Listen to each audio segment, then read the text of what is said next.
Kelvin Davis. Mr Chair, I agree with the Prime Minister. Prisons are a fiscal and moral failure. They're a fiscal failure because we spend close to $100,000 a year to lock people up when we don't spend a fraction of that to keep people out of prisons. I agree with David Clendon as well when he said that the culture of prisons need to change, and people will be saying, well, what do you mean by the culture of prisons need to change? Last week I spent a good couple of hours with PARS in Auckland, and one of their workers said to me, Kelvin, there's of all the people who walk out of prison with a mental health issue, in his professional estimation, 40% of those mental health issues actually started in prison. Now, this isn't me just spouting something off. This is what I've heard by someone who works at the coalface. 40% of people who walk out of prison with a mental health issue actually had their mental health issue start in prison. And that's an indictment of the system that we have. Not only that, but we have 62% of prisoners who come into prison already have a mental health issue, and we do very little to actually address that. That needs to change, Mr Speaker.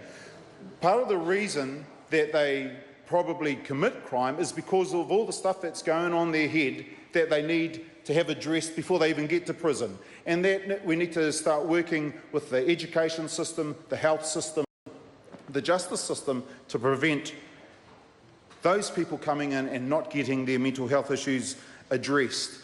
Our prison population grew in the last 2 years by 1,500 people. The Chief Executive of Corrections says that he believes that our prison population will level off at about 11,000 in 8 years. Well, if the prison population has grown by 1,500 in the last 2 years, and we keep that rate of growth up, in 8 years we're actually going to have 6,000 more people in prison. We won't have 11,000, we're going to have 16,000 at least, because the prison population in December of last year hit 10,000 for the first time ever. Prisons do not work. The more we build prisons, then the more people we throw in prisons, then the more failure we create. They go out when their sentence is finally over. They don't get rehabilitated. They, in fact, go out and the vast majority end up re-offending within a couple of years, which creates more victims in New Zealand, and it's just a self-perpetuating cycle that we're creating here. We're not making New Zealand a safer country. We're not having fewer victims. We're not, even though there is actually less crime, and that's the really strange thing about our whole justice system. Another really interesting point that the PARS person said to me is, Kelvin, stop talking about rehabilitation.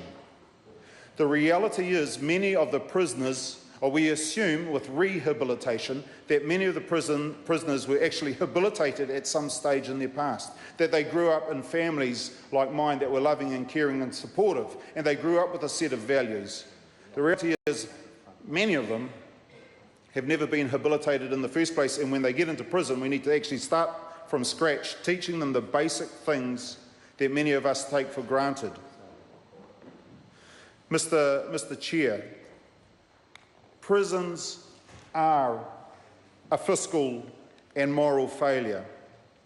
We can't keep throwing in people at the amount we are, at the speed we are, and not doing much to help them.